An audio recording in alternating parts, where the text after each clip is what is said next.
Monsieur le Président du Sénat, Mesdames, Messieurs les ministres, Monsieur le Président du Conseil économique, social et environnemental, Mesdames et Messieurs les parlementaires, Monsieur le Président de l'Association des maires de France, cher François Baroin, Mesdames et Messieurs les membres du bureau et du comité directeur, Madame la maire de Paris, chère Anne Hidalgo, Mesdames et Messieurs les présidents d'associations d'élus locaux, Mesdames et Messieurs les maires et présidents d'intercommunalités, Mesdames et Messieurs les élus, Mesdames, Messieurs, chers amis.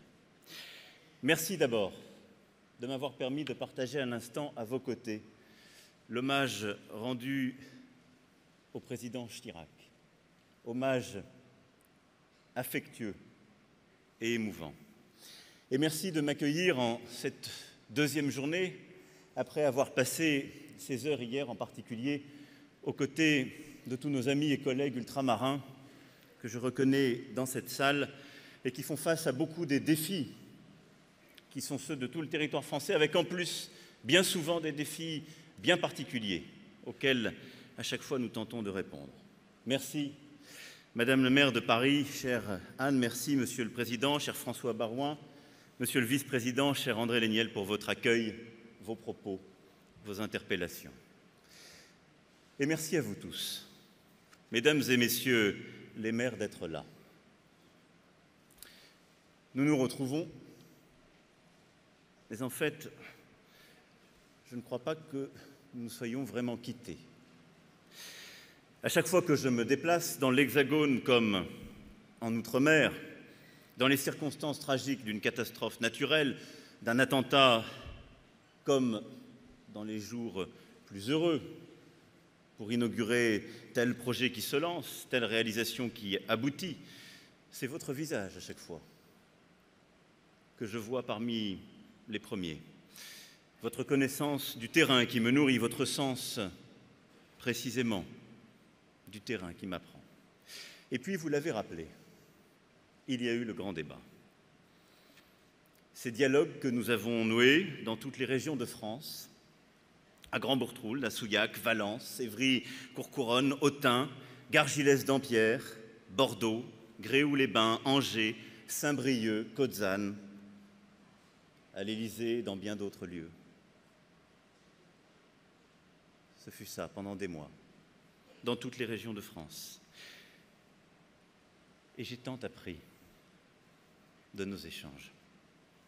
Tant appris, je dois dire, des aspirations de nos compatriotes, de leurs craintes aussi, face aux bouleversements contemporains qu'ils vivent dans leur quotidien et que vous partagez avec eux. Tant appris de votre sens du dialogue, de l'unité, de la proximité. Tant appris, oui, j'ose le dire, de vous. De ces débats que nous avons eus ensemble, que j'avais encore il y a quelques jours à Épernay avec le maire et son conseil municipal. Et, je dois bien le dire, si mon parcours avant de devenir président de la République diffère quelque peu de celui de Jacques Chirac, à qui nous venons de rendre hommage, et qui avait forgé sa vision de la France dans ses fonctions locales en Corrèze et à Paris, ou du président Mitterrand, qu'il avait forgé, et il le rappelait là aussi, durant ces décennies à Château-Chinon, ces heures passées à vos côtés ont agi et agissent pour moi comme un concentré d'expérience. Je ne suis certes pas maire d'une commune de France, mais je me sens chaque jour un peu plus à votre contact maire de la commune France, c'est-à-dire à la fois gardien de l'essentiel, l'unité de la nation, et du quotidien concret des vies, de la dimension humaine qui, à la fin, doit guider toute action publique. Alors, cher François Baroin, cher André Léniel, vous avez évoqué quelques sujets lourds. Finances locales, répartition des compétences, décentralisation, tous ont une importance capitale. Sur ce dernier, je reviendrai dans quelques instants. Sur les autres, je pourrais utiliser justement le même propos que François Mitterrand avait eu dans son discours de 1994. Si j'avais voulu répondre à ces sujets point à point, j'aurais fait ministre ou Premier ministre. C'est d'ailleurs pour ça que je vous les envoie durant tous ces jours.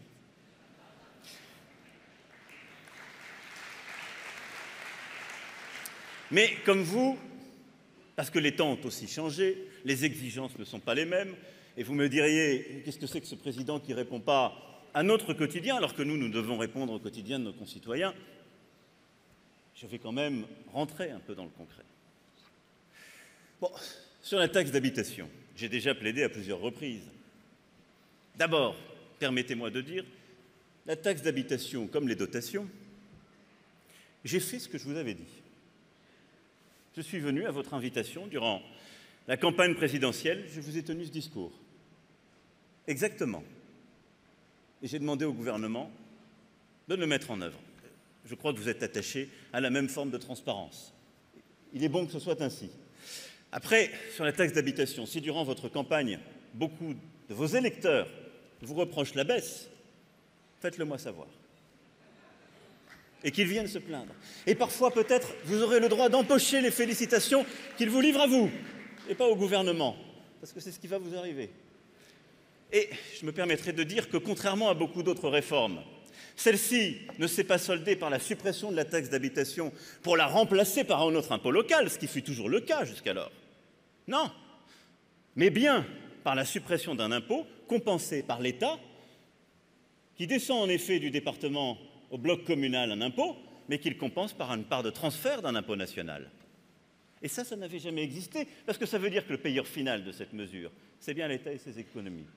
C'est une réalité.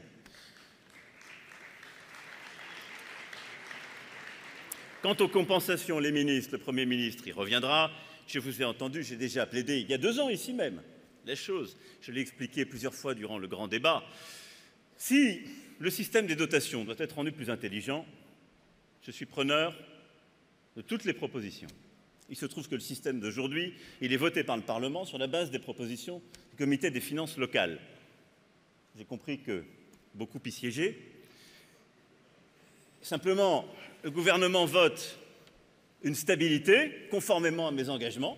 Enfin, le Parlement vote sur proposition du gouvernement conformément à mes engagements une stabilité. C'est une bonne chose. Mais la stabilité, elle s'accompagne ensuite de variations en fonction de la réalité. Si on perd des habitants, selon le potentiel fiscal, nous connaissons les règles. Si elles peuvent être rendues plus intelligentes, il faut le faire. Maintenant, vous avez raison, le système est imparfait. Il faut continuer de le transformer, de l'améliorer. J'y reviendrai dans quelques instants. Mais je crois que le moment que vit notre pays, que nous avons traversé ensemble ces derniers mois, le caractère parfois tragique de notre histoire, et vous l'avez rappelé, exige aussi que je puisse ici vous dire quelques mots, quelques convictions au fond, de la manière dont nous, ensemble, maire de France et président de la République, nous pouvons rassembler les Français. Comment nous pouvons ensemble faire en sorte d'être à la hauteur de ce moment. Car en effet, ce qui importe, et je ne considère pas pour ma part que ce que notre pays a vécu il y a maintenant 1 an, pendant des mois et des mois, soit totalement derrière nous. Cela vient de loin et cela durera. Cela exige beaucoup de force d'âme, de volonté, une volonté de transformer notre pays, d'agir, mais aussi tout en agissant d'unir et de rassembler, pour ne pas laisser de côté une partie de nos territoires, de notre peuple, et pour continuer à donner du sens à chacun. C'est bien cela dont je suis venu vous parler cet après-midi, avant tout. Trop de fractures. C'est le principal constat qui a émergé du grand débat national. Fracture territoriale, fracture numérique, sociale, identitaire, culturelle aussi. Trop de fractures. Comme si la France n'était plus une. Et à chaque fois qu'un républicain, comme vous l'êtes, comme je le suis, entend ainsi désigner la situation de notre pays, c'est toujours un déchirement. Précisément parce que la République est et ne saurait être qu'une. Parce que la République est et ne saurait être qu'indivisible. Cela ne veut pas dire qu'elle est la même partout, et vous êtes d'ailleurs les porteurs de cette diversité. Mais cette diversité ne doit pas diviser et justifier précisément que bloc à bloc, on finisse par penser le territoire ou la société comme séparés. Jamais je ne me résoudrai à ce que la France, la nation, se réduise à un archipel. Et donc notre rôle à nous, à vous qui êtes en charge de la commune, donc du commun, c'est de tout mettre en œuvre pour résorber ces fractures, c'est de faire bloc pour unir, pour rassembler les Français par notre action. Unir et rassembler, cela passe d'abord et avant tout, et je veux ici le rappeler, on l'évoque, je crois, souvent trop peu, par des rites républicains, dont pour les pratiquer, vous savez l'importance dans la vie d'une commune. Les cérémonies commémoratives en sont, qui rappellent régulièrement aux Français les liens de sang qui ont façonné leur liberté. Et je veux ici vous remercier toutes et tous pour votre implication lors de l'organisation du centenaire de la Première Guerre mondiale, comme dans les différents anniversaires et commémorations des débarquements de Normandie ou de Provence et de toutes ces célébrations, encore ces jours derniers. L'année 2020 sera de ce point de vue particulière. Nous célébrerons entre autres tout à la fois les 80 ans de l'appel du 18 juin, les 120 ans de la naissance du général de Gaulle, les 150 ans de la Troisième République, quelques autres anniversaires importants. Vous serez une fois encore au rendez-vous. Mais ces rendez-vous ne sont pas des habitudes. Ces rites, précisément, donnent du sens, dans nos communes, partout dans la République, à ce lien de sang, à cette part d'histoire qui nous a fait libres. Et j'en sais toute l'importance dans les temps que traverse notre République. Ils sont autant d'occasions de rassembler les générations, de ne pas oublier, de comprendre, de continuer d'associer toutes et tous, d'éduquer, en impliquant plus profondément, comme nous sommes en train de le faire, l'école, et d'agir. Unir et rassembler, c'est aussi par notre action collective, notre ambition. Cela signifie, en quelque sorte, recoudre cette France trop souvent déchirée. Déchirée entre la ville, les banlieues, les différents quartiers, les campagnes, avec, je le sais, un exercice du mandat de maire parfois particulièrement difficile dans nombre de ces endroits. Alors, ce que nous avons collectivement à faire, c'est un nouvel aménagement de notre territoire. Je dis collectivement parce que c'est à la fois le gouvernement, mais avec lui, les régions, les départements, les intercommunalités et les communes qui ont ce travail à faire, car toutes les compétences rassemblées sont à mobiliser. Il n'y a pas de fatalité à ces divisions. Je m'y étais engagé, le gouvernement a pris des mesures fortes à vos côtés qui marquent là aussi un retour de l'État. Le plan Action Cœur de Ville pour redynamiser les centres des cités moyennes, l'agenda rural porté par la concertation sur vos propositions, avec plus de 170 actions proposées par la ministre pour nos villages, l'installation de France Service dans chaque canton. J'inaugurerai le premier France Service vendredi à Amiens. Le plan de mobilisation nationale pour nos quartiers, le plan très haut débit, le développement d'infrastructures de proximité pour que ne demeure aucune zone blanche en matière de transport. Et de ce point de vue, merci, Président, ce que vous avez dit sur les concertations en la matière. La loi d'orientation pour les mobilités devrait être ainsi votée ce soir à l'Assemblée nationale. La création, sur la base d'une idée soumise par l'AMF, d'une agence nationale de la cohésion des territoires, mettant à disposition des collectivités de nouveaux moyens d'ingénierie pour accompagner les projets, pour aider aux investissements plus faciles, car ce qui bloque souvent, c'est le manque de moyens, on le sait bien, la difficulté de porter tel ou tel projet, d'avoir les compétences, les bonnes personnes. Jamais autant n'avait été fait pour que ce beau principe républicain, l'égalité, ne s'applique pas seulement aux femmes et aux hommes, mais aussi aux territoires. Pour que la République porte une même attention à notre capitale qu'aux villages de quelques âmes, aux grandes villes qu'aux cités moyennes.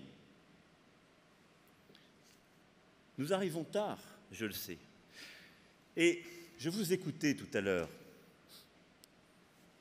et j'entends pleinement vos arguments.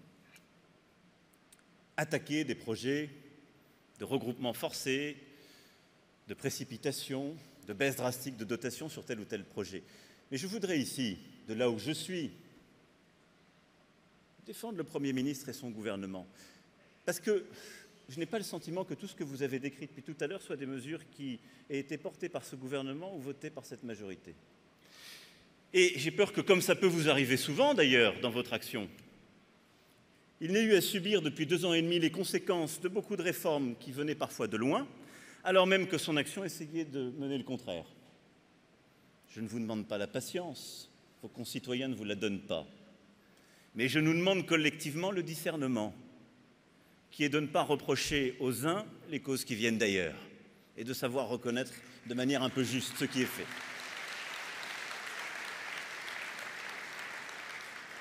Mais tout cela est une épreuve, parce que nous venons de loin, parce que parfois des bonnes décisions n'avaient pas été prises suffisamment tôt, parce que le monde tel qu'il s'organise aussi a accéléré les phénomènes de concentration. La métropolisation, qui n'est pas le fait de décisions, quelles que soient d'ailleurs les majorités, mais qui s'observe partout dans le monde, qui est le regroupement des talents, des énergies, dans quelques villes, quelques pôles d'attractivité, mais qui a parfois été aidé par la concentration autour de grandes régions, de capitales régionales, et les concentrations à Paris ou dans ces capitales-là de certains de nos choix.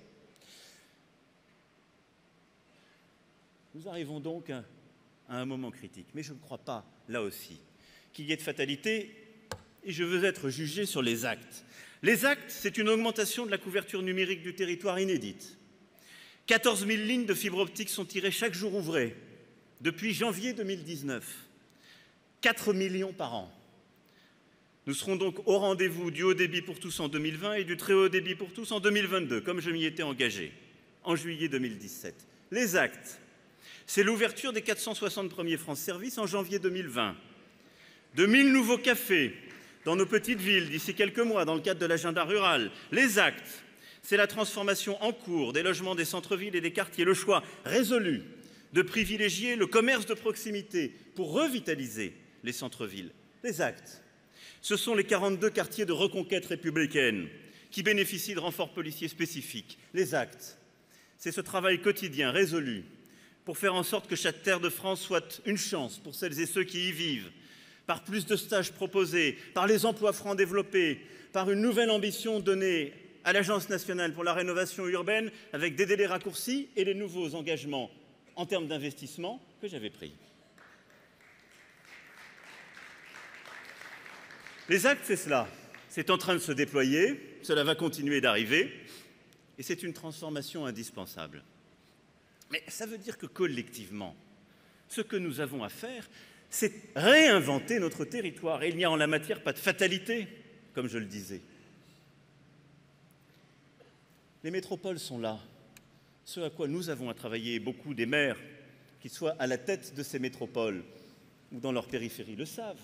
C'est une nouvelle coopération entre ces territoires, par ces décisions prises, mais aussi par les décisions qui sont prises au sein des structures intercommunales comme entre elles, pour permettre une mobilité plus adaptée, pour apporter les réponses en termes de pouvoir d'achat à celles et ceux qui travaillent dans ces métropoles, mais souvent ne peuvent pas y vivre. Et nous avons entendu là aussi ce message. Cette réinvention de notre territoire collectivement, c'est la capacité que nous devons donner dans nos quartiers les plus difficiles, les plus pauvres, à accéder aux meilleures formations, ce que nous sommes en train de faire, à l'égalité de la formation supérieure, à l'emploi sans stigmatisation, ce qui est aussi les réinventer et permettre d'en tirer toute l'énergie, parce qu'ils ont une ressource, c'est la vitalité démographique. C'est de réinventer par le télétravail les mobilités que vous portez et les projets innovants, j'y reviendrai, des coopérations dans le rural. C'est la redynamisation de nos centres-villes qui ont été désertés totalement par les commerces, parfois les habitants, parce que des choix ont été opérés dans les années 80 et 90 qui ont conduit au fond à séparer notre espace selon les usages. Les gens n'en veulent plus. C'est aussi au titre de cela que J'ai été conduit à refuser certains projets que je ne considérais plus comme du jour. Le temps est à la redéfinition de l'espace et d'un commun. Nos concitoyens veulent vivre près de l'endroit où ils travaillent, pouvoir plus facilement travailler là où ils vivent, pouvoir plus facilement accéder à un commerce de proximité, de nouvelles formes de contact, de la culture. Ils ne veulent plus cet espace séparé selon les temps, où l'on dort à un endroit, où on va travailler à un autre, où l'accès à la culture est ailleurs.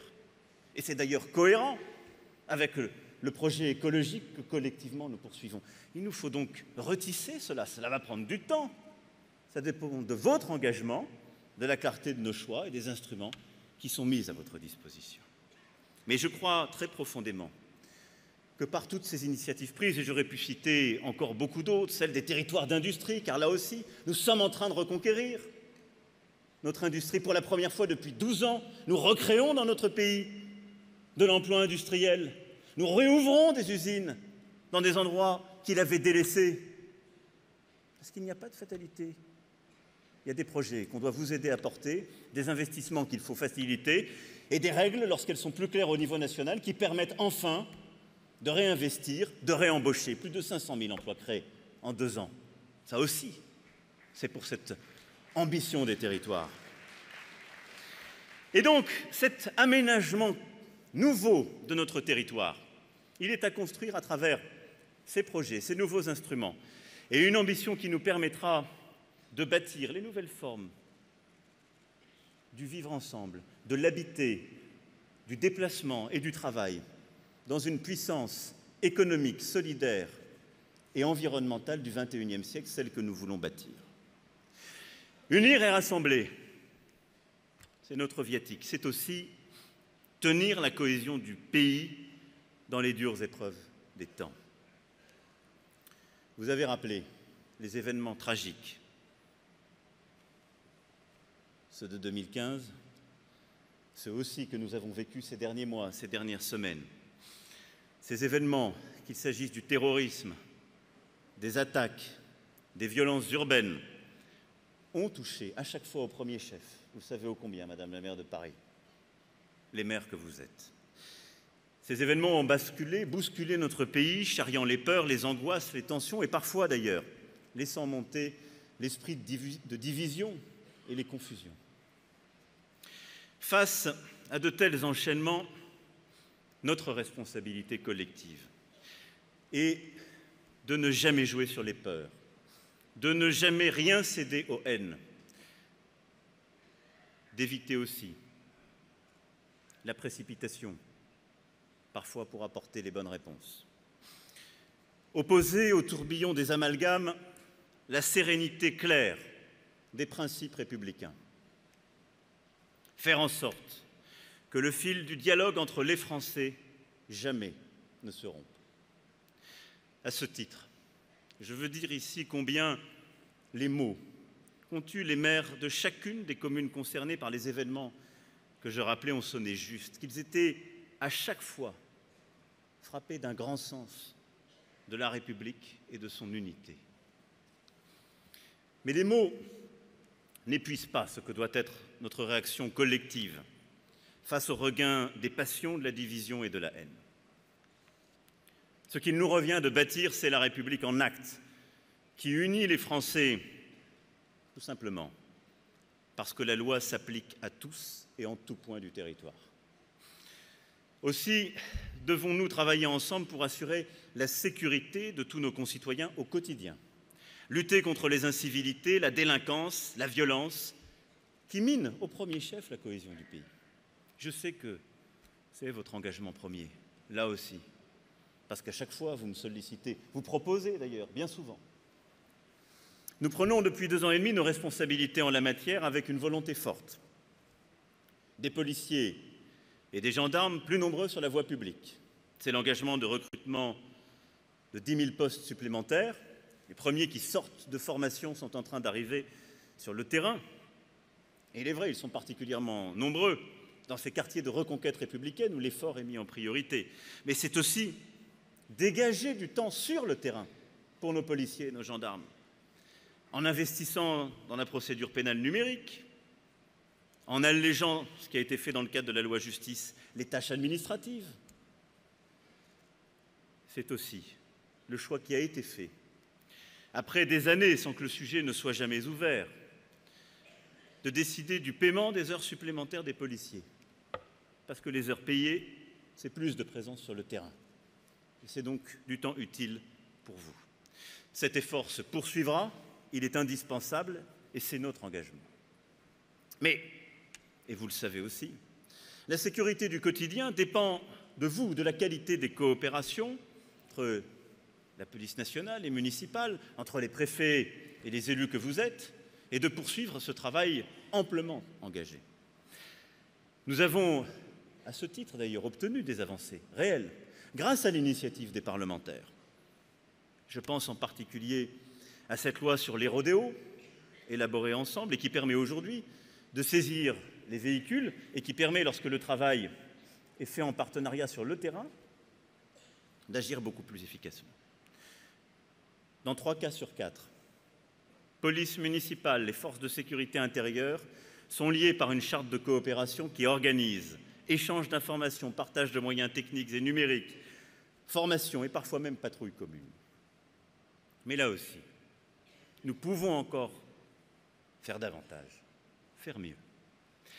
C'est pourquoi je demande au gouvernement d'étudier toutes les propositions qui sont faites par les différentes associations pour améliorer ce qu'on appelle parfois le continuum de sécurité, c'est-à-dire la mobilisation de tous les acteurs, forces de l'ordre, police municipale, agents techniques aussi parfois, de différentes mairies, forces et sociétés de sécurité privées, pour agir de manière encore plus efficace contre les incivilités, la délinquance et poursuivre le travail. Des propositions très concrètes ont été faites par plusieurs d'entre vous. Et je souhaite qu'on puisse regarder avancer. Certains fichiers pourraient être mieux partagés, je le sais bien, ceux des véhicules volés par exemple. On pourrait agir plus efficacement et plus concrètement. Regardez si certains pouvoirs de police ne pourraient pas être délégués dans certains cas. Les dépôts, la verbalisation des poids lourds. Il y a des choses très concrètes que vous appelez de vos vœux, qui permettraient d'ailleurs non pas à l'État de se désengager, je le dis ici clairement pour lever toute ambiguïté, mais de mieux coopérer et de permettre aux maires qui le souhaitent de faire davantage, plus efficacement, plus simplement. Le gouvernement sera au rendez-vous et ces propositions auront donc une réponse. Mais au-delà de cette sécurité du quotidien, de ces incivilités, il y a bien entendu ce que notre pays continue de vivre, le terrorisme et le sujet de la radicalisation qui aussi appelle une action conjointe. J'ai évoqué il y a quelques semaines la nécessité de bâtir une société de vigilance, c'est-à-dire la mobilisation de tous pour lutter contre ces reculs insidieux de la République qui trop souvent se transforment en drame. Vigilants, en vérité, nous le sommes déjà ensemble. 150 chartes ont ainsi été signées dans l'ensemble des communes concernées par des individus suivis pour radicalisation. Et depuis 1 an, sous l'impulsion du ministre de l'Intérieur, comme je m'y étais engagé devant vous, les maires ont désormais droit d'en connaître. Le préfet vous informe régulièrement de l'état de la menace et peut vous transmettre des éléments nominatifs confidentiels. Là encore, comment ne pas voir que vous êtes, vous les maires, en permanence au contact et donc les mieux placés aussi, bien souvent, pour percevoir les signes faibles d'une dégradation de la situation, d'un glissement, et donc être des acteurs à part entière de cette société de vigilance, c'est-à-dire une société de l'attention collective et donc de l'action. État et communes sont les bras armés d'une République qui protège, d'une République qui avance aussi et s'impose dans chaque hall d'immeuble, dans chaque rue, dans chaque terre de France. Bien évidemment, évoquant ces sujets, je ne peux, bien entendu, rester silencieux sur la question du communautarisme, de l'islamisme politique, tant évoqué ces dernières semaines et ces derniers mois dans notre pays. Je ne veux rien cacher ici de la réalité que beaucoup d'entre vous vivent.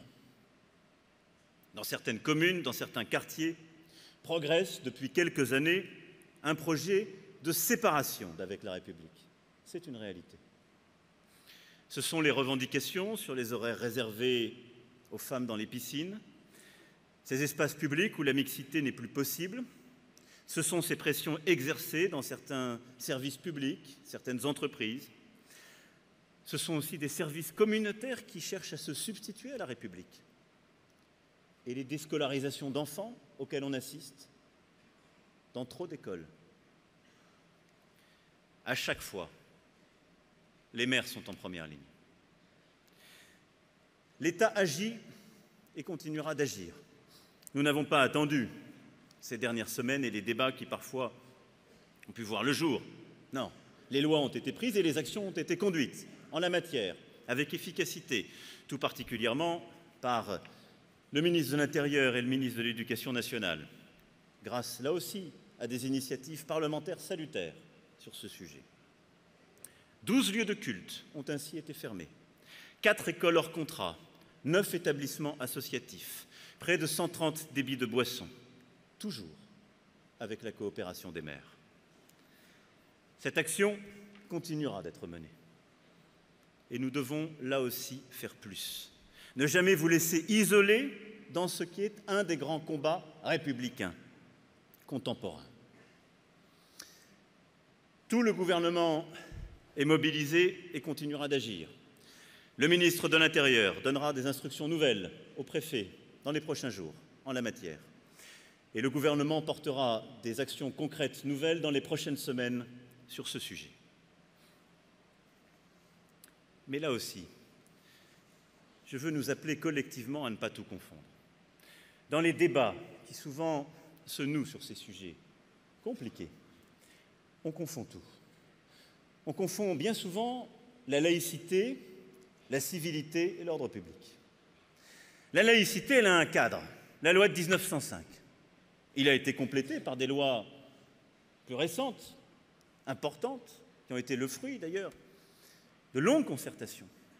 C'est un cadre de liberté et de respect. La liberté de croire et de ne pas croire, c'est un cadre de neutralité.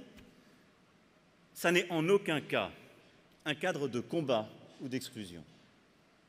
Ça n'est pas la notion qui doit nous conduire à mettre dos à dos, front à front, une part de la société française contre une autre. Ce serait une profonde erreur historique et une faute lourde politique.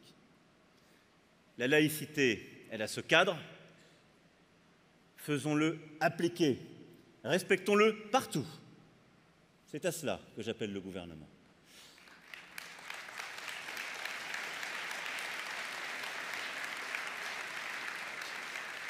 Mais bien souvent, ce qui traverse notre société, ce sont les sujets que je viens d'évoquer, légitimes, qui touchent la civilité, l'égalité entre les femmes et les hommes, le respect des lois de la République, l'ordre public. Et c'est là qu'il nous faut collectivement nous réarmer, peut-être prendre des lois nouvelles, des décisions plus fortes. Mais ne confondons pas tout. Faisons-le avec la force de la République qui unit, jamais avec l'esprit de division. Il est inefficace et produit le pire. Et donc le gouvernement sera au rendez-vous de cette ambition en suivant ces principes. Et puis, et ça vous touche tout particulièrement dans les débats récents, un sujet est venu, celui des listes communautaires. Je suis sur ce point pragmatique et ouvert à toutes les propositions, à la condition qu'elles soient efficaces et que là aussi, elles respectent nos principes. D'abord, vous êtes, je pense, toutes et tous attachés à ce qui fait notre vie politique, qui est aussi un principe de liberté. Comment définirait-on les listes communautaires? Qui en serait le juge? Selon quels critères? La vie politique est ainsi faite que les choses peuvent changer. Nous avons des règles claires. Faut-il ici les bousculer? Parce que soudain les esprits s'échauffent. Je nous appelle collectivement à la prudence, pas la prudence qui mène à l'inaction, non, celle qui conduit à ne pas renoncer aux libertés de la République, parce que le pire est parfois là, celle qui nous conduit aussi à voir toutes les conséquences de ce qu'on propose. Et puis, surtout, il ne faut pas en la matière avoir quelque naïveté que ce soit. Il ne s'agit pas de proclamer l'interdiction pour régler le problème. Nous avons eu dans d'autres temps de la République ces débats. Fallait-il interdire des listes antisémites pour réussir à chasser ces idées de la société française? Qui peut penser d'ailleurs que de telles listes se présenteront à visage découvert, avec spontanéité et clarté? Non, si les choses étaient si simples, nous n'aurions pas tant de difficultés. Ceux d'entre vous qui sont confrontés à ces phénomènes le savent. Ceux qui développent un projet communautariste, cet islam politique que j'évoquais, un projet de division de la nation en détournant une religion de ses fondements, très souvent se cachent, se dissimulent. C'est là toute la difficulté. Et donc, ce qui compte, c'est le combat politique en actes. Ce qui compte, c'est l'intransigeance républicaine. Quand la prééminence de nos lois est remise en question, quand l'égalité entre les femmes et les hommes est combattue, remise en cause, ce qui compte, c'est de faire tomber les masques de ceux qui combattent la devise inscrite sur les frontons des mairies qu'ils convoitent. Et ce combat, je sais que je peux compter sur vous pour le mener, sur tous les maires de France, pour le mener et pour l'emporter. Et je veux vous dire une chose, vous pourrez compter sur moi, mais en actes, au quotidien, chaque jour, pour les débusquer, les combattre, fermer les associations, fermer les écoles quand elles ne respectent pas absolument les lois de la République. C'est ainsi qu'il faut mener ce combat. Je ne crois pas autrement.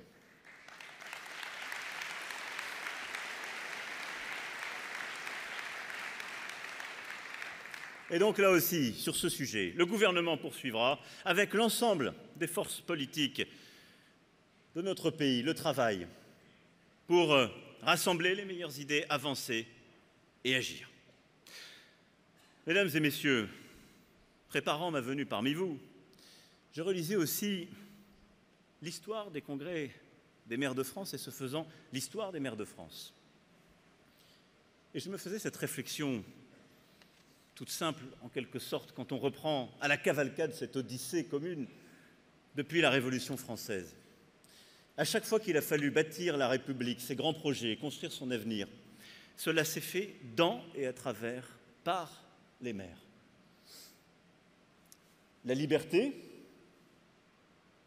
la République et la démocratie neuve dès la Révolution française, la construction de la République dès les lois de 71 et 72, d'abord par les conseils départementaux,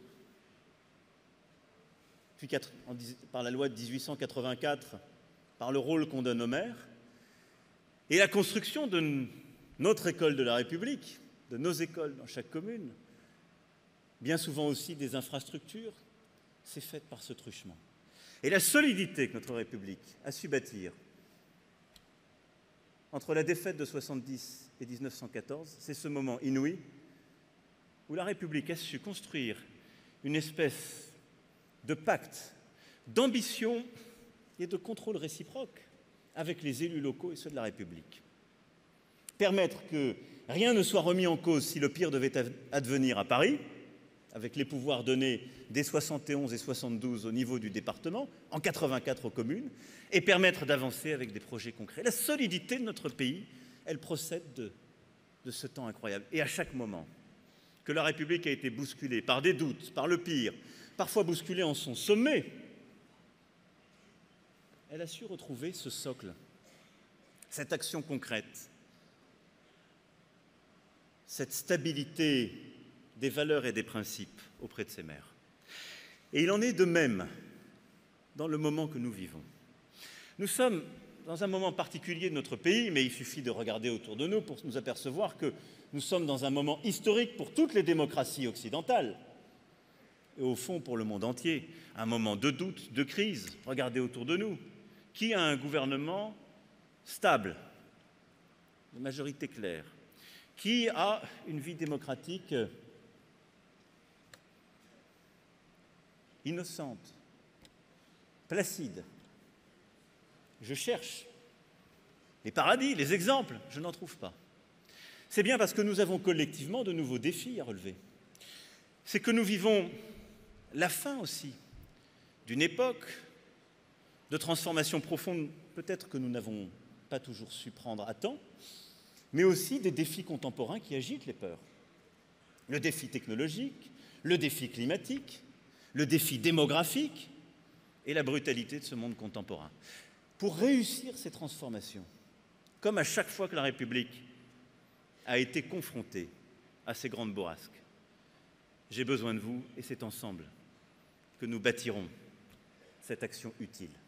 C'est aussi pour cela, fort de ce temps passé ensemble, de ces mois de débat de commune en commune, mais aussi de cette conviction chevillée au corps et inspirée par notre histoire, que cet acte 2, comme je l'ai appelé, du mandat qui m'a été confié par les Français, je l'ai voulu le bâtir autour de quelques sujets où votre rôle est déterminant. Je ne les couvrirai pas tous, mais je veux ici simplement en mentionner deux. Le premier, vous l'avez évoqué un instant, c'est celui de la transition écologique, de l'environnement.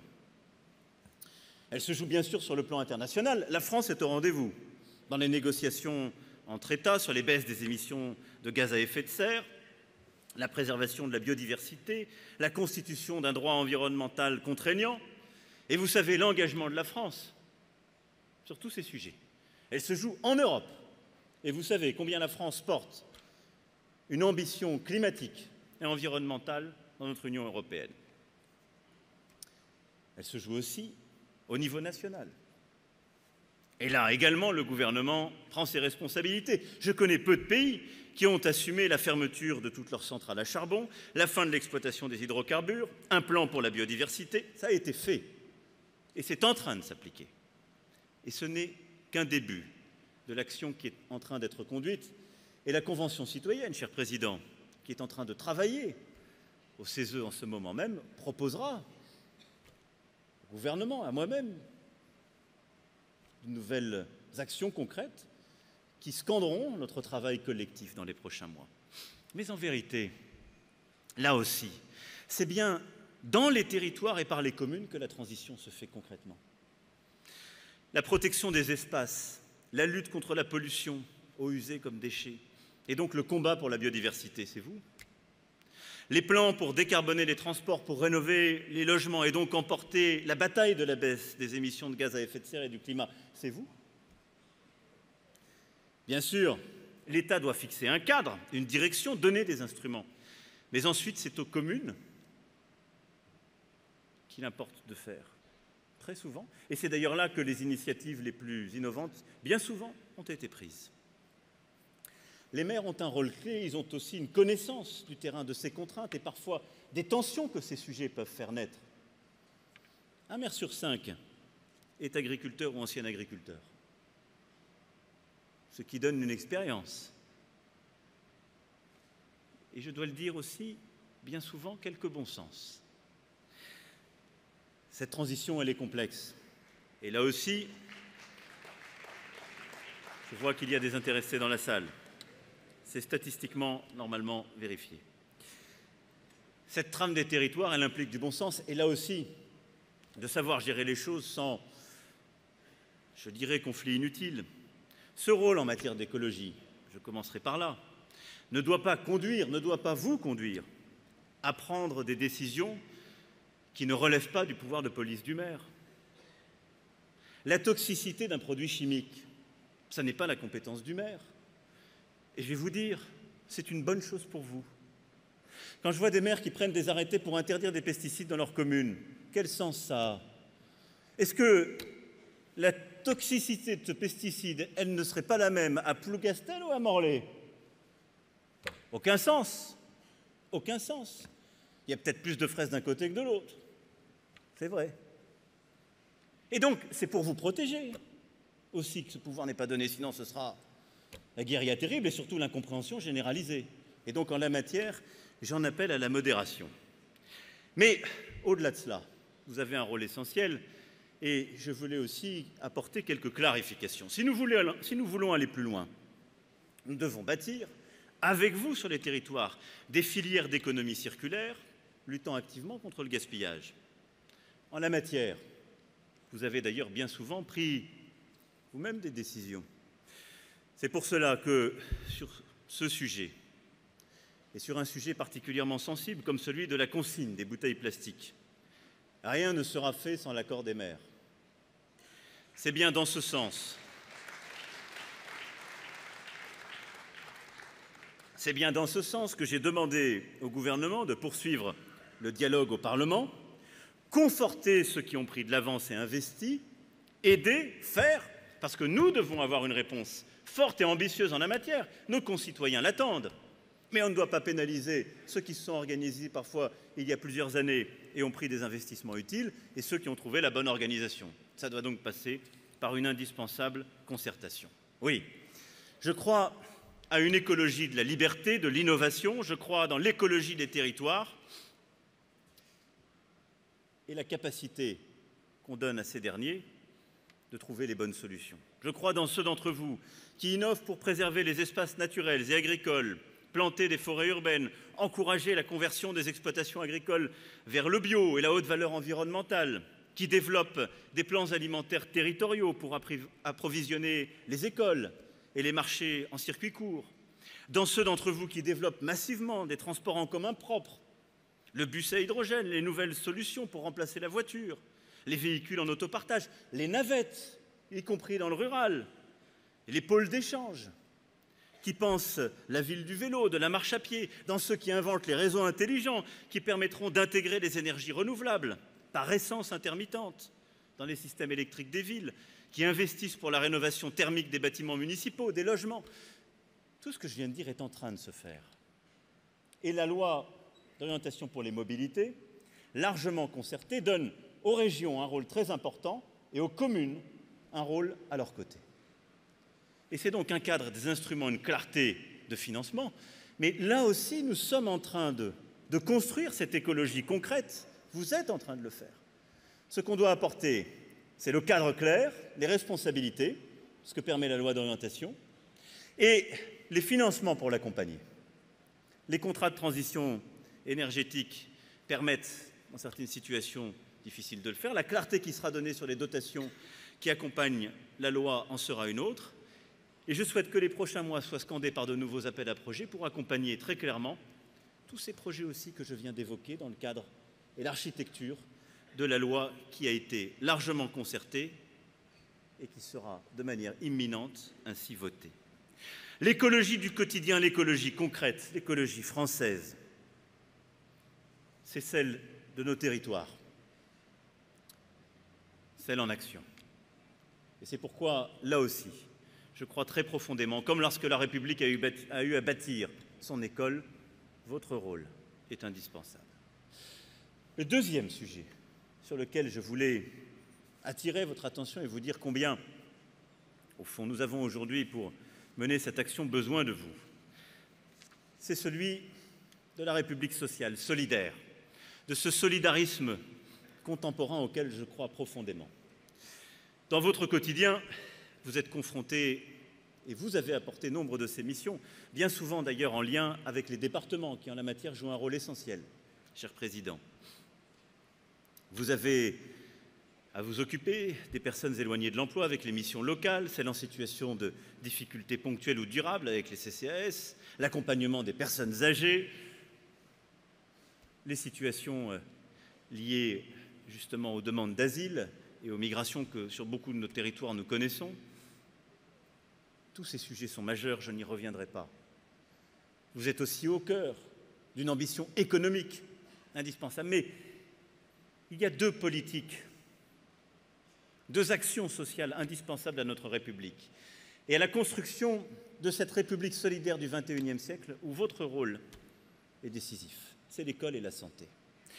Deux sujets qui, à mes yeux, caractérisent l'État-providence du XXIe siècle que nous sommes en train collectivement de bâtir, auquel je crois profondément, qui est celui où l'on investit sur les personnes, pas celui où on administre les choses, non, mais où on décide d'investir sur nos concitoyens pour les aider à choisir leur vie, à la bâtir là où ils sont.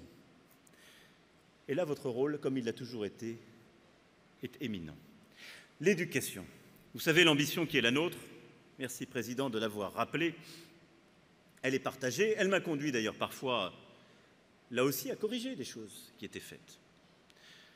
Je le disais, tellement partagée que je me suis engagé à ce qu'aucune école ne soit fermée sans l'accord du maire. Et depuis que j'ai pris cet engagement, c'est ce qui a été fait par le ministre de l'Éducation nationale avec une grande vigilance qu'il a encore rappelé.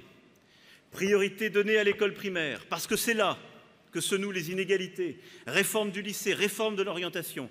Jamais on n'a vu en si peu de temps, sauf à revenir à ces temps inauguraux de la République que je rappelais tout à l'heure, des investissements et de tels changements. Je sais aussi les inquiétudes.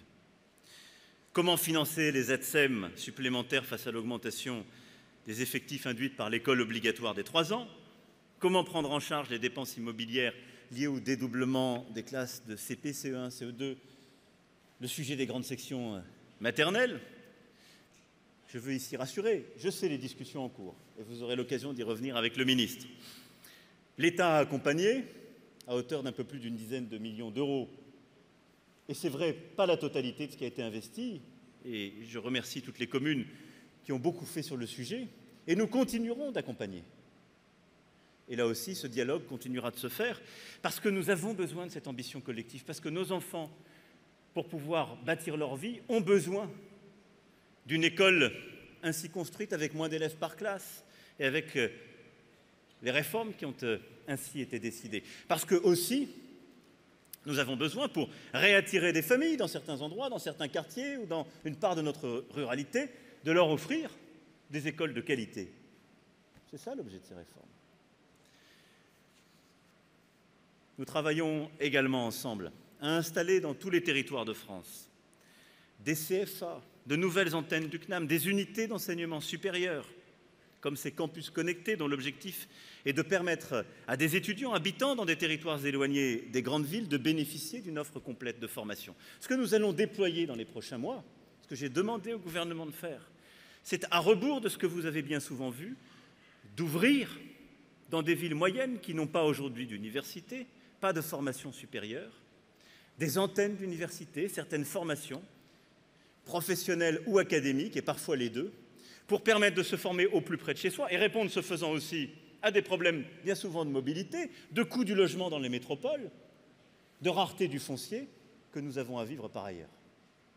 C'est là aussi ce projet d'aménagement du territoire que j'évoquais tout à l'heure, qui est un pragmatisme que nous déclinons pour l'ambition scolaire. L'école de la République, celle de Jules Ferry, qui est enracinée dans chaque terre de France, s'est historiquement construite dans ce main dans la main entre le gouvernement et les maires. Et c'est ce fil qu'il nous faut tisser encore et encore.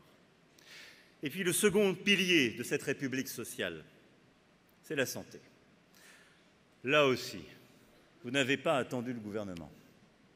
Sur ce sujet, je dois bien le dire, j'avais envoyé au moment du grand débat des questions, mais celle qui est le plus remontée, et de très loin, spontanément, à chaque fois, c'est la santé. Disant d'ailleurs l'urgence de notre inorganisation collective et des errements de plusieurs décennies. Déserts médicaux d'un côté, surpopulation dans les urgences de l'autre, centres hospitaliers et professionnels qui n'arrivent plus à faire face à la demande sur certains territoires, disparition dans d'autres. C'est le fruit, là aussi, de dogmes qui ont longtemps vécu. On dépensera moins s'il y a moins de médecins. Bizarrement, les gens n'ont pas été moins malades. Et donc, nous voilà avec un système de santé sur lequel il faut tout à la fois réinvestir, mais qu'il faut aussi réorganiser. Je veux saluer ici l'engagement que depuis plusieurs années vous avez pris avec beaucoup de conviction pour développer des réseaux, porter des projets, ouvrir des structures. L'engagement que j'avais pris devant vous, c'est d'accompagner cela pour doubler les maisons de santé. C'est ce qui sera fait et nous sommes sur cet objectif. L'engagement, c'est aussi pour répondre à vos besoins. Une réforme plus en profondeur qui a été annoncée il y a 1 an dans le cadre du plan Ma Santé 2022 et qui là vous touche directement. La suppression du numerus clausus, mais ça touchera nos successeurs parce qu'on met 10 ans au moins à former un médecin. Mais collectivement, nous devons agir pour l'avenir. Le recrutement de 600 médecins salariés que nous commençons à déployer dans les territoires les plus carencés, dès à présent. Le développement de la télémédecine, le renforcement du rôle des infirmiers, l'ouverture de 1000 maisons de santé, comme je le disais, et l'encouragement à vos côtés de ces maisons de santé pluridisciplinaires en finançant ces assistants médicaux pour encourager les professionnels à venir, et faire que les projets immobiliers que vous avez souvent portés soient accompagnés par des projets médicaux et que ces derniers soient aidés. Aidés en leur payant cette assistante médicale ou cet assistant médical qui vient les décharger d'actes médicaux et leur permettre de mieux travailler sur vos territoires. Là aussi, rien ne se fera sans vous. Il y a des formidables succès. J'étais, il y a quelques jours, je le disais, dans la Marne, 2 maisons de santé en 2009, 14 aujourd'hui, 3 de plus qui sont en projet. J'ai vu des projets formidables en Gironde, où municipalités, ARS, centres hospitaliers agissent ensemble pour créer un centre hospitalo-communal à Pontarlier, dans le Doubs. Cher Président, non loin de chez vous, des acteurs locaux qui savent s'organiser pour mettre en place un cabinet éphémère, le temps justement que de nouveaux médecins s'installent plus rapidement. En Saône-et-Loire, par la volonté d'un conseil départemental, tout un réseau de santé de proximité se mettre en place et des médecins revenir exercer dans les villes désertées. C'est ça ce que nous accompagnons concrètement et que nous allons déployer plus fortement encore. Et donc, le gouvernement, là aussi, sera au rendez-vous pour mettre les moyens et pour en rajouter. Je ne veux pas ici déflorer les annonces que le Premier ministre, la ministre des Solidarités et de la Santé feront demain en la matière. Mais il est clair que l'urgence impose d'investir plus fortement encore et de construire une plus grande attractivité de nos hôpitaux, qu'ils soient d'ailleurs centres universitaires ou parfois plus en proximité, pour réussir à mener ce combat. Je voulais ici vous dire l'engagement du gouvernement, mais le rôle aussi essentiel que vous jouez. Mesdames et messieurs, chers amis, j'ai conscience, une fois que j'ai dit tout cela, de la difficulté des temps, et vous l'avez rappelé. Et je veux conclure mon propos en vous disant aussi un mot de vous. J'ai à mon tour, en cet instant, une pensée pour Jean-Mathieu Michel, le maire de Signes, qui a consacré sa vie à sa commune. Vous le disiez, Président, tout à l'heure, en rappelant son engagement en 83 pour finalement mourir dans l'exercice de ses fonctions, dans le courage de sa fonction, celle justement de faire respecter la vie en commun, de rappeler à l'ordre ceux qui, dans sa commune, venaient enfreindre la règle. Les Signoises et les Signois n'oublieront jamais ce grand humaniste qui les connaissait tous personnellement. Et je veux avoir une pensée pour eux, pour le personnel de la commune et pour sa famille, dont la dignité fut exemplaire en cet instant. Cette tragédie, ainsi que les dizaines d'agressions dont les maires et les élus locaux ces derniers mois, beaucoup trop d'élus de la République, ont été victimes, rappellent la République et chacun de ses citoyens a ses devoirs. Et la République, je le redis ici, vous doit protection. La République ne peut en effet vous demander tant sans assurer votre sécurité, et en particulier celles et ceux d'entre vous qui craignent pour leur intégrité physique. Elle ne peut vous demander tant non plus sans vous donner les moyens de l'action. Et là aussi, c'est l'objet de ce texte de loi proposé par les ministres, défendu en ce moment même à l'Assemblée nationale, qui est le fruit du grand débat, qui est le fruit des propositions concrètes des maires de France, de leur pragmatisme, des indignations que j'ai récoltées, des interpellations que j'ai reçues. D'abord, en reconnaissant et en soutenant davantage votre engagement. L'engagement, c'est la sève d'une nation, ce qui la fait, ce qui la tient, ce qui la grandit. L'engagement associatif, syndical, politique et bien entendu l'engagement des maires. Ça fait des décennies qu'on parle du statut de l'élu. Des décennies. Alors, il y a des débats, et je veux reconnaître au gouvernement de porter enfin une réforme tant et tant attendue. Le projet de loi Engagement et proximité, discuté encore ces dernières heures à l'Assemblée nationale, s'inspire de toutes ces idées. Et donc oui, ce texte vous permettra de bénéficier d'une protection juridique dans le cadre de l'exercice de vos fonctions. Et nous l'assumons. Oui, vous bénéficierez désormais d'un droit à la formation. Et nous l'assumons. Oui, les élus locaux pourront mieux concilier leur vie personnelle et leur vie familiale, avec par exemple le remboursement des frais de garde, et nous l'assumons. Oui, Les maires ruraux, qui dans les campagnes de France sont bien souvent tout à la fois policiers, médecins, urbanistes, jardiniers et assistants sociaux, seront rétribués aussi à leur juste niveau d'engagement, et nous l'assumons, entre autres choses.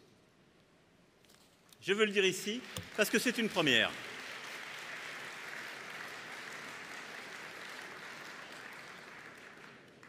Mais votre moteur, je le sais. Je le sais parce que je suis fait comme vous, je l'ai montré. C'est de faire, de transformer, d'agir. C'est pourquoi le projet de loi renforce aussi vos marges d'action. Je ne reviens pas sur les marges d'action financières, on a commencé à l'aborder, vous y reviendrez avec le gouvernement. Non, je veux évoquer les moyens d'action juridiques que vous revendiquez légitimement. Il y a d'abord tout ce qui bride, les normes qui vous enserrent, l'intercommunalité qui parfois vous freine. Vous avez un mot d'ordre, la souplesse. J'ai le même.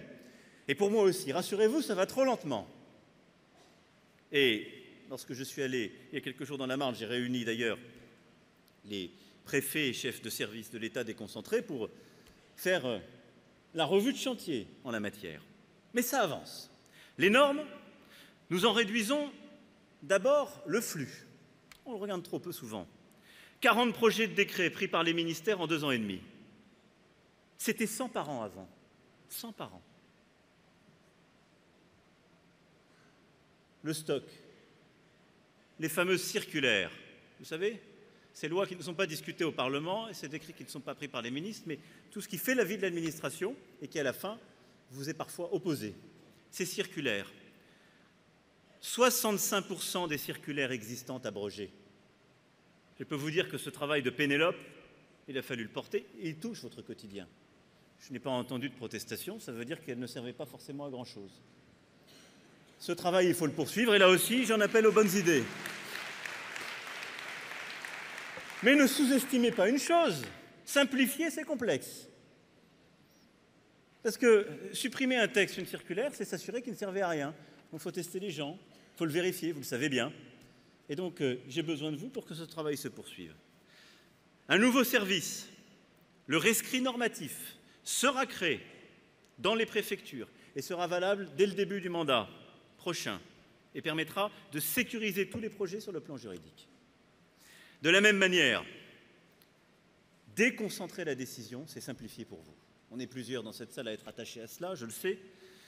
Plus de 1000 procédures administratives ont été déconcentrées au plus près du terrain. Ça veut dire quoi? Que sur ces 1000 décisions, 1000 types de décisions, là où bien souvent le préfet, le directeur d'administration locale vous disait « je ne peux pas vous donner la réponse, je dois demander à Paris », la décision peut se prendre sur le terrain, de manière concrète. C'est plus de responsabilité, plus de rapidité, plus aussi de simplicité et de souplesse. L'intercommunalité. Nous l'assouplissons. Répartition des compétences entre les communes, périmètre des EPCI, conseil des maires. Tout est mis en place pour tout à la fois mieux s'organiser et respecter les libertés locales. Et là aussi, les avancées qui émanent de ce débat, portées et actées encore ces dernières heures, nous l'évoquions ensemble à l'instant, Président, par le Premier ministre et les ministres, permettront utilement d'avancer, et ce jusqu'au bout du chemin de ce texte de loi, pour que les maires puissent choisir, pour que les maires, élus au suffrage universel, ne puissent jamais être, en quelque sorte, simplement les récipiendaires d'instructions d'une autre collectivité. Vous souhaitez aller plus loin encore dans la souplesse d'organisation. J'y suis prêt, de manière, là aussi, très concrète. Alors, vous m'avez interpellé sur ce point, Monsieur le Président, et je veux y revenir. D'abord, pour dire que, en la matière, là aussi, le texte de loi, c'est sur ce sujet les seules décisions qui ont été prises par ce gouvernement et cette majorité. J'entends vos protestations, à juste titre, mais il ne faut pas opposer au gouvernement ou à vos parlementaires des décisions de jadis. Il faut quand même être clair sur ce point.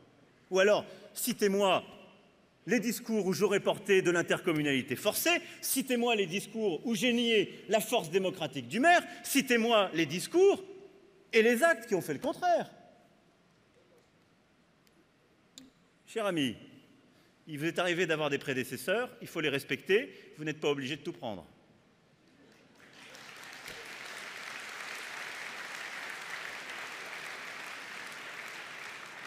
J'en prends déjà assez. Je considère qu'en ce moment, collectivement, nous prenons notre part, y compris des conséquences parfois dont les causes ne nous appartiennent pas totalement. Donc, continuons d'avancer, collectivement. Mais je veux insister pour vous dire que le gouvernement est là, le Parlement est là, et les réponses seront apportées comme vous l'avez voulu. Alors maintenant, comment aller plus loin? Continuer à déconcentrer. J'y crois très profondément. Le Premier ministre a annoncé des décisions fortes, plus de 6 000 fonctionnaires qui seront ramenés sur les territoires. Il faut poursuivre ce mouvement. Et il faut le poursuivre en particulier de l'échelon régional à l'échelon local. C'est indispensable. Les grandes régions ont permis parfois de regrouper des services, mais elles ont permis sur certains sujets, ou elles ont plutôt conduit sur certains sujets, à recréer de la concentration régionale et à éloigner la décision du terrain. Ce n'est pas une bonne chose. Et donc, je souhaite que collectivement, le gouvernement, le Parlement puissent avancer sur ce sujet de manière très concrète. On l'a évoqué avec plusieurs d'entre vous, en matière de logement, sur beaucoup d'autres sujets, des décisions qui étaient parfois prises au niveau du département sont au niveau de la région. Ça n'est pas bon. Et je dirais plus. Le numérique dont on parle tant, auquel nous tenons, qui nous permet de recréer de l'industrie, de développer des emplois sur notre territoire, doit nous permettre aussi d'être inventifs en matière d'organisation de l'État. Pourquoi? Parce qu'il y a le numérique. On devrait demander à tous nos agents, à tous nos fonctionnaires, d'aller dans la capitale régionale ou à Paris pour faire des travaux d'intérêt général et expliquer à nos concitoyens, vous voulez joindre votre fonctionnaire? Internet ou le téléphone? Au contraire, on peut laisser ou remettre des fonctionnaires et des agents sur le terrain et grâce au numérique leur permettre de faire des tâches communes pour le compte de la région ou même plus largement. Je crois que c'est beaucoup plus porteur d'avenir, qui plus est, bien souvent dans des territoires où le déplacement est moins compliqué, le logement moins cher, les conditions de vie plus agréables. Et donc, il nous faut là aussi reconstruire ces équilibres nouveaux, réinventer les choses, changer des habitudes qui avaient été acquises. C'est ce qui a commencé à être fait et qui continuera de l'être, avec force. Et en la matière, le projet France Service est d'ailleurs un levier.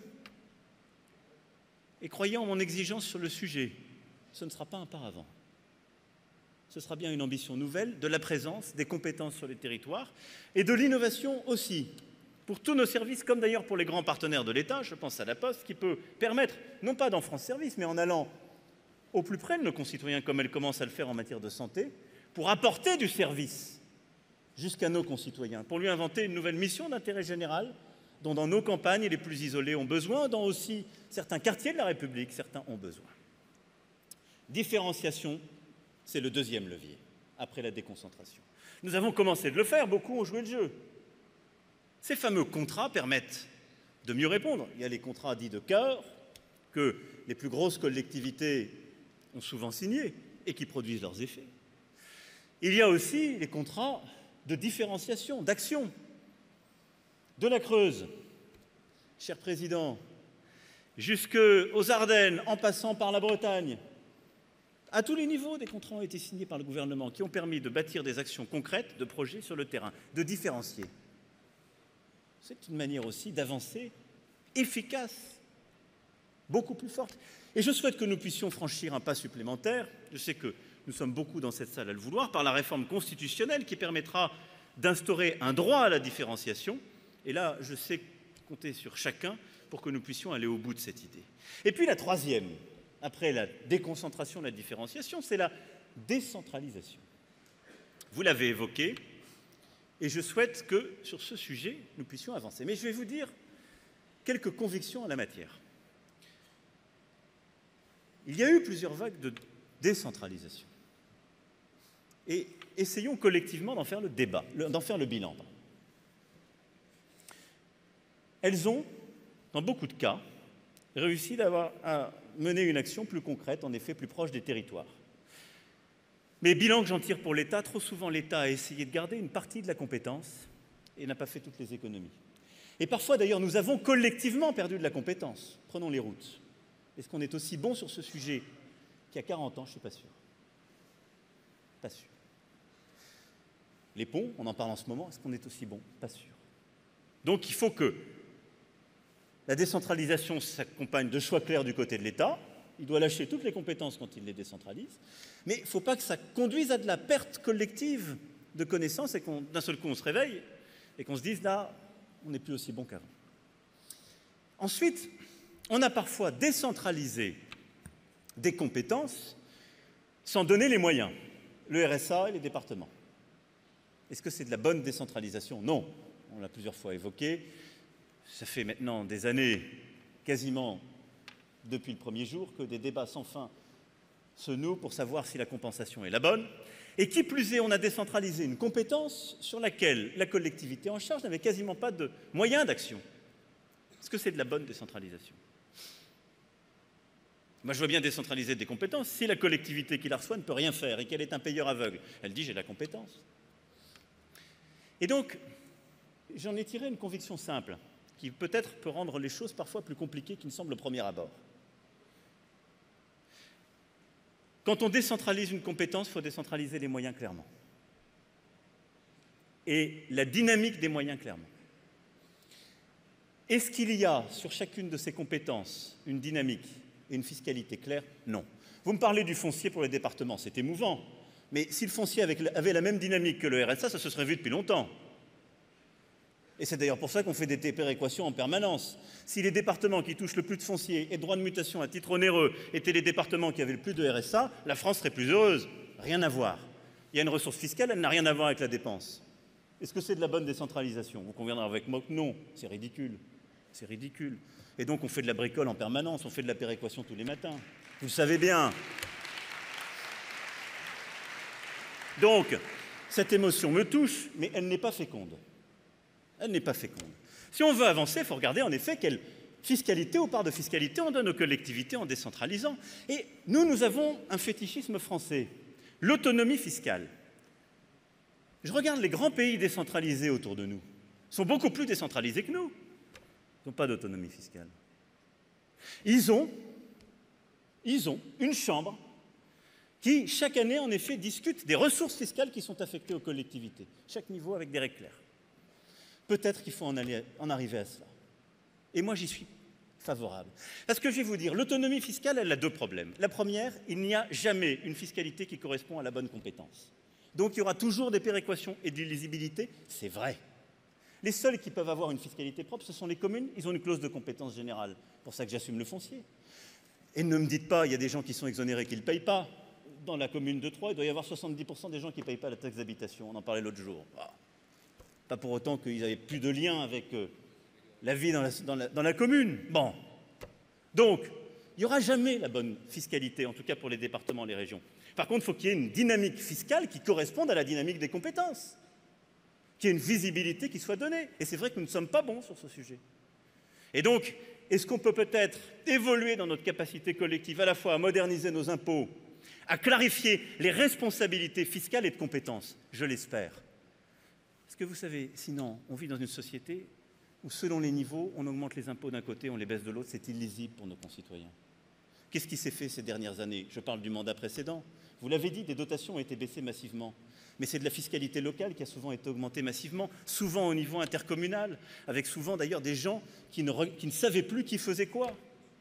Est-ce que c'est démocratiquement souhaitable? Je vous livre ma conviction, non. Donc, oui à la décentralisation. Mais oui à la décentralisation où les compétences sont accompagnées d'une décentralisation claire des financements qui vont avec la bonne dynamique et la visibilité. Si on trouve des morceaux d'impôts nationaux qui ont cette dynamique, allons-y. Si on pense que c'est en regardant nos voisins qu'il faut le faire, j'y suis favorable. Et dans ces cas-là, c'est un changement constitutionnel vers lequel il faut peut-être aller. Je le dis devant le président du Sénat, j'y suis ouvert, plus que ça, à titre personnel, favorable.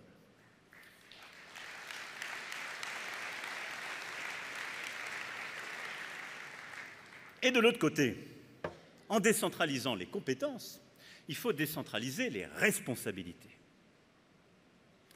Et là aussi, on ne peut pas dire « je prends les compétences », mais quand il y a un problème, vous le savez, vous, quand il y a un problème, on vient vous voir.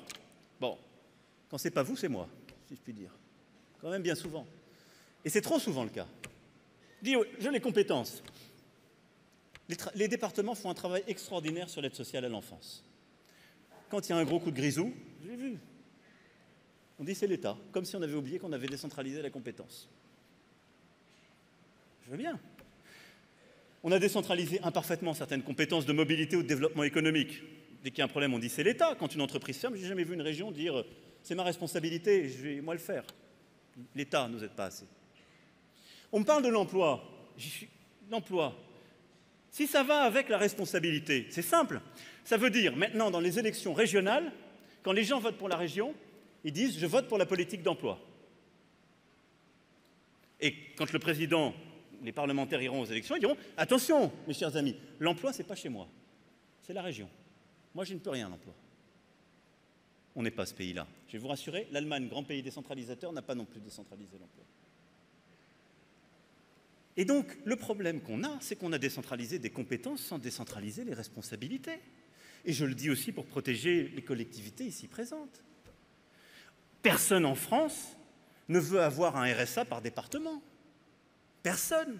Ça n'est pas comme ça que la nation s'est bâtie. Et donc, on ne va pas dire les politiques sociales, il faut complètement les décentraliser au niveau du département. Donc, les gens veulent prendre des compétences et pas les responsabilités. On ne peut pas avancer comme ça. Donc, oui, à un grand débat, une grande avancée sur la décentralisation, mais à condition de dire la compétence va avec la responsabilité démocratique et claire et avec des financements clairs qui ont la même dynamique. Et là, nous serons heureux.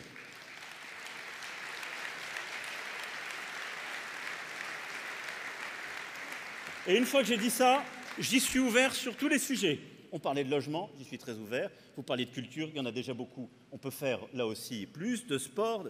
J'y suis favorable, suivant ces règles, qui sont celles de la clarté et de la responsabilité partagée.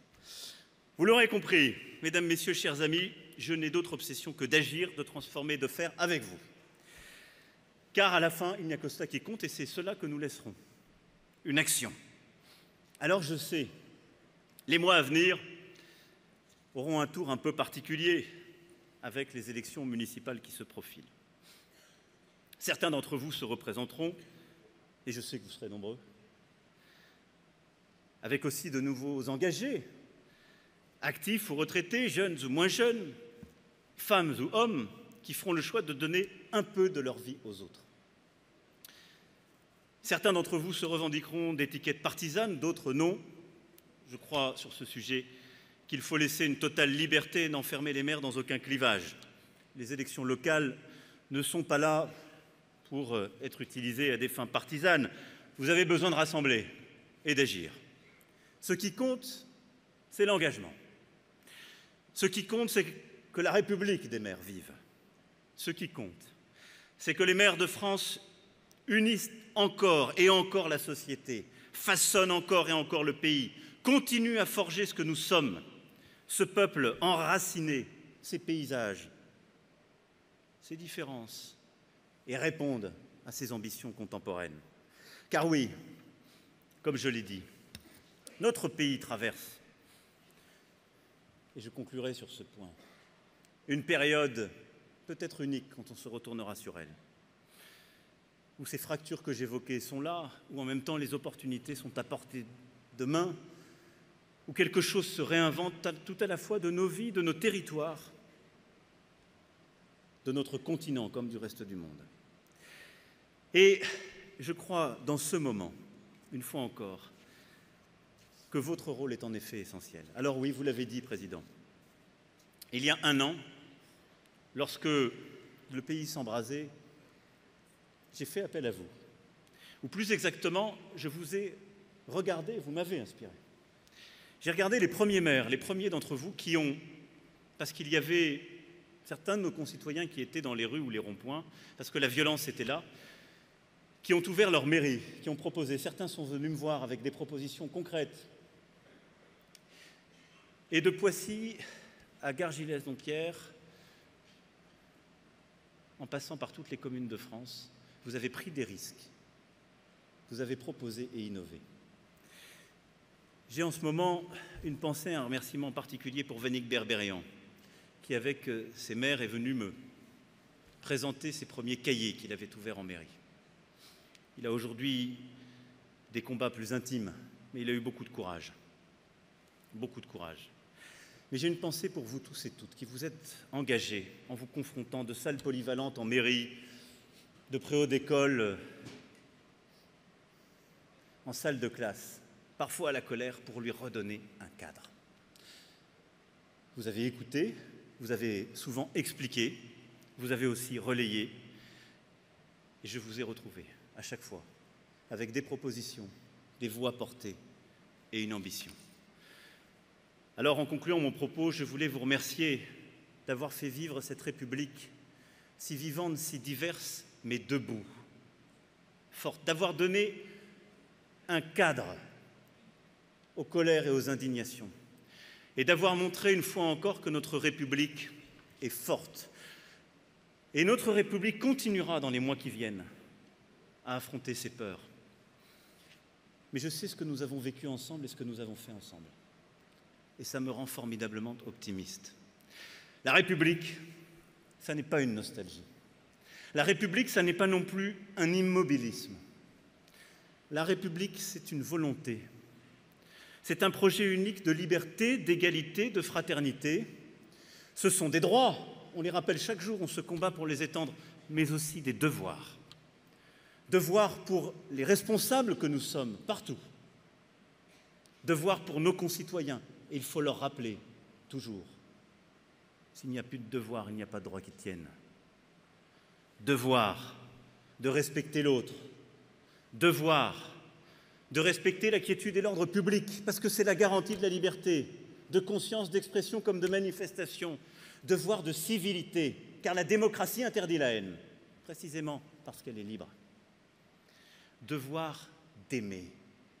Cette collectivité qui nous unit, qui précisément est celle qui prodigue des droits et sans laquelle rien ne tient. Et de la commune à la nation, tel est notre rôle. Rappeler les droits et les devoirs à chacun. Ne jamais façailler et ne jamais oublier cet en même temps républicain auquel je crois profondément. Oui, la République, c'est cette soif d'agir, ce sont ces 1000 fils tendus. Cette amitié profonde que nous devons rappeler à nos concitoyens. C'est cela, ce que durant tous ces mois vous avez montré. C'est cela, je vous parle très franchement, que nous aurons encore à faire jusqu'aux élections prochaines et au-delà, car nous ne réglerons pas en un jour ces défis. Ils continueront d'être devant nous et nous aurons à porter. Mais c'est ce qui nous unit. Oui, quelles que soient les sensibilités, les diversités. Alors je suis formidablement optimiste en vous retrouvant ce soir et en vous sachant au travail dans les prochains jours avec le gouvernement. Je vous ai vu à l'œuvre, je vous ai vu faire et avancer. Et je sais qu'avec vous, la République, c'est une volonté de chaque jour. Nous l'avons et nous l'aurons. Alors vive les maires de France! Vive la République et vive la France!